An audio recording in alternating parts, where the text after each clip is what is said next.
Welcome to Common Sense Coalition Talk Radio, where you'll find straight talk from people with good old common sense. I trust your opinion. And now, for your host, she's putting sense back into nonsense. Absolute insanity. Well, you can hear me on the radio. You want to turn me on, turn on your stereo.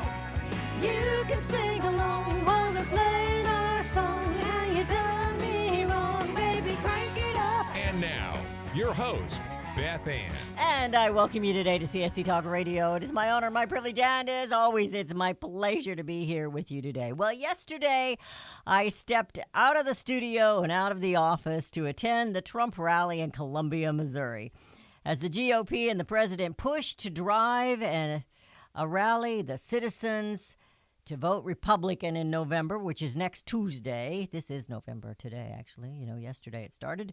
President Trump is touring our nation and rallying his base for victory next Tuesday.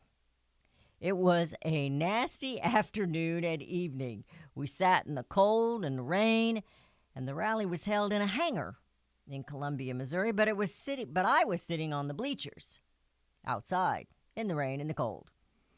Those in the hangar were free from the elements, but they had to stand the entire time. Now, I'm telling you all this because I want you to know the commitment that all of these people, thousands and thousands of people made at this rally, the sacrifices they made. The highlight of the evening, or perhaps it was just climaxing the guest of honor, but it was the plane. Watching Air Force One approach and land was spectacular. And something that captured me when the president arrived, there was the gathering of all those in the hangar, those who made it in time to get in the hangar, those who made it at least in front of the group enough, the crowd enough, the thousands, to make it into the bleacher section. But then there were those who didn't quite make it in. So they're standing outside, just behind the bleachers where I was. They had a huge TV monitor, or whatever you want to call it, so that they could see. In fact, they probably had a better view than we did. We watched the president talk from the backside. However, the very first thing this president, that the mainstream media would have you to believe he doesn't really like the people, the very first thing he did was walked up to that crowd that had no seats, that had no entry, the overflow crowd, and addressed them. Now, it was on a loudspeaker, so I'm sure it was planned, and we could all hear what he was saying to them. But to me, he addressed them first. He was running late. He could have just, sloughed that off and said, no, I'm going to go make my presentation and get home. It's cold, it's nasty. But he didn't do that. He didn't do that. And I just thought that was telling of the character of how he has grown. When he first started campaigning, I wasn't so sure about him. And sometimes I'm not so sure about him. But I watched him through the campaign. I don't approve of everything he says or everything he does. But I watched his attitude toward the people. You know, he's lived in New York all his life. I don't know how many rural Americans he's really dealt with in his lifetime. But he seemed to have changed with that, and a growing love for the American people, the flyover states, the rural Americans who really have no voice. I know there's a lot of talking heads that say they are speaking up for the rural American people, the forgotten Americans, the forgotten men and women, but I don't buy it. They don't live with them. Maybe they did at one point in time. They don't live with them. And they don't go to church with them. They don't go to football games with them. They're in D.C. They're in New York. There have been people that want me to move to New York to do this. I said, no, I'm going to be where the voices that I represent are. Okay, that's just straying a little bit, but it really meant a lot to me that he did that. I wasn't a part of him. But at that point in time, I wished I was the overflow, just for a little bit. I was glad to have a bleacher to sit down on once a time, although we stood most of the time. The media coverage in Missouri was horrible. I had a girlfriend and her husband went, and she had her mom record how it was covered. She wanted to see it all when she got home, and it just wasn't. Not like you would think. I mean, it's a big deal, you know. President arrives, had Air Force Ones comes in there.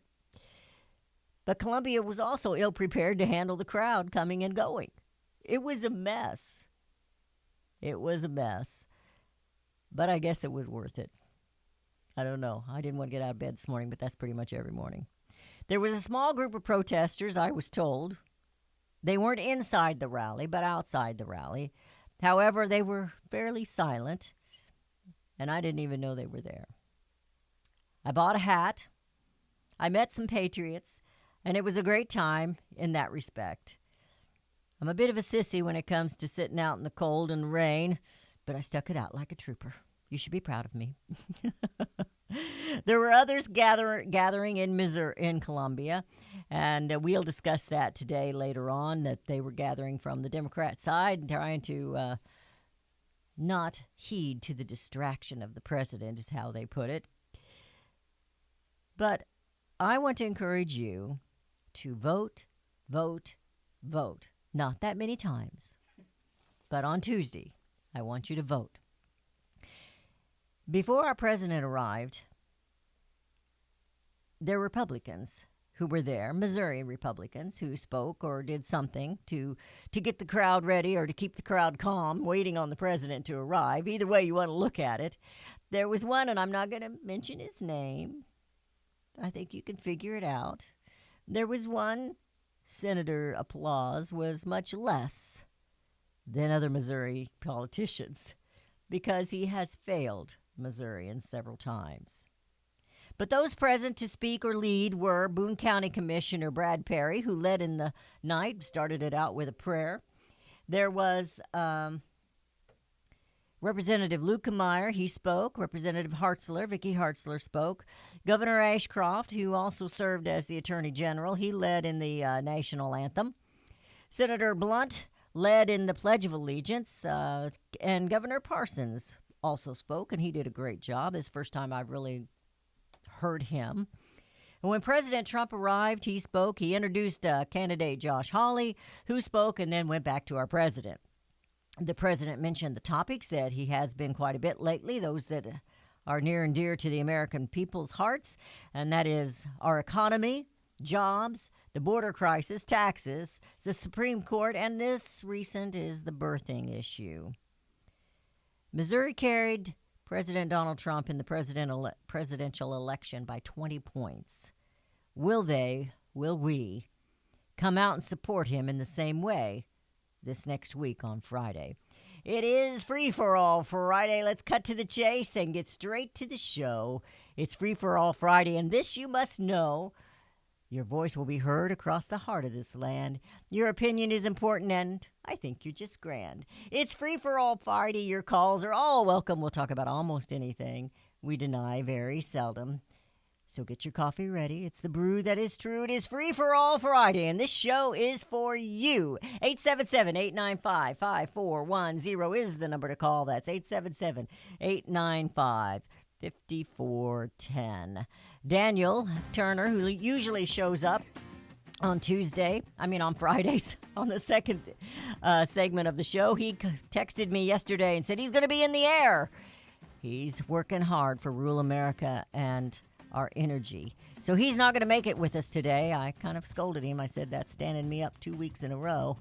You know, a girl can only take so many rejections, and he got a big kick out of that. But anyway, he will be here next week, I hope.